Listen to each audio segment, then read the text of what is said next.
Hello అండి, అందరికీ నమస్తే. మంచి రుచికరమైన శనగపప్పు సొరకాయ కూటు చూపిస్తున్నానండి. చాలా బాగుంటుంది. సొరకాయ కూటు అంటారు. ఇది నార్మల్గా మనం చాలా సింపుల్గా కూరలాగా తయారు చేసుకోవచ్చు. ఇప్పుడు శనగపప్పు పావు కిలో తీసుకొని 1 గంట ముందు నానబెట్టండి.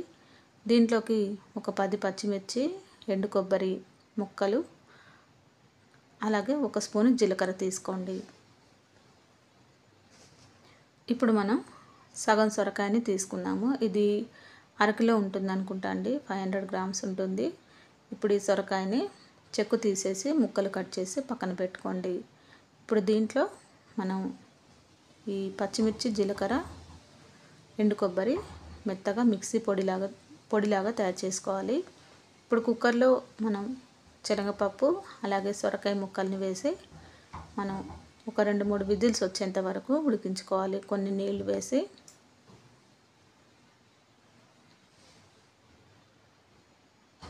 ఇప్పుడు దీంట్లో సరిపడంత ఉప్పు వేయండి.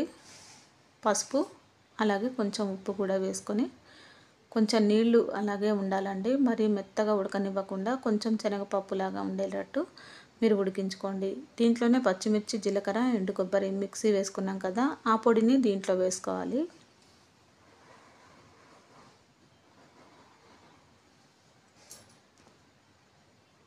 అంతేనండి. దీంట్లో మనం ఇంకా ఏమీ వేయాల్సిన పని లేదు.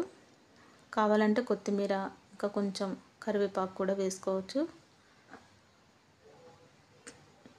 ఇలా ఉడికిన తర్వాత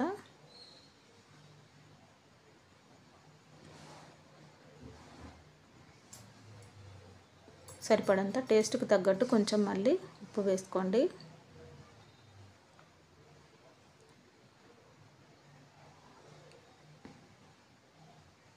నీళ్లు తగినన్ని కొంచెం దగ్గర పడేంత వరకు ఉడికించుకోవాలి. ఇప్పుడు దీంట్లో కరివేపాకు, కొత్తిమీర కూడా వేసుకున్నాము.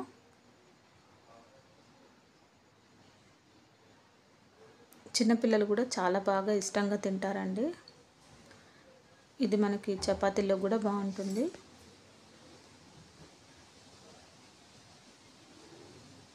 ఇప్పుడు పోపు వేద్దాము. నార్మల్గా కొంచెం నూనె వేసుకోండి. సరిపడంత పోపుకి ఎంత వేసుకుంటామో అంత నూనె వేసుకొని దీంట్లో ఎండుమిర్చి, వెల్లుల్లిపాయలు,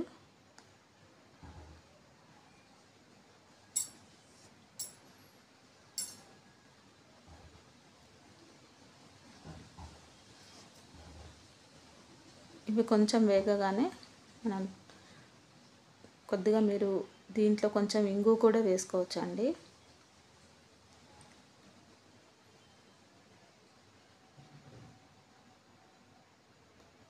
ఇప్పుడు ఈ తాలింపుని మనం ఈ శనగపప్పు, సొరకాయ ఉడికిన మిశ్రమంలో వేసుకుంటే సరిపోతుంది. చాలా ఈజీగా తయారు చేసుకోవచ్చు. త్వరగా అయిపోతుంది. ఎప్పుడన్నా మీరు సొరకాయ తినాలనిపిస్తే ఇలా శనగపప్పు కాంబినేషన్తో ట్రై చేయండి. చాలా టేస్టీగా ఉంటుంది. ఇది చపాతీలోకి అలాగే రైస్లోకి చాలా బాగుంటుంది. పిల్లల లంచ్ బాక్స్లో కూడా చాలా టేస్టీగా ఉంటుంది. తప్పకుండా ట్రై చేయండి.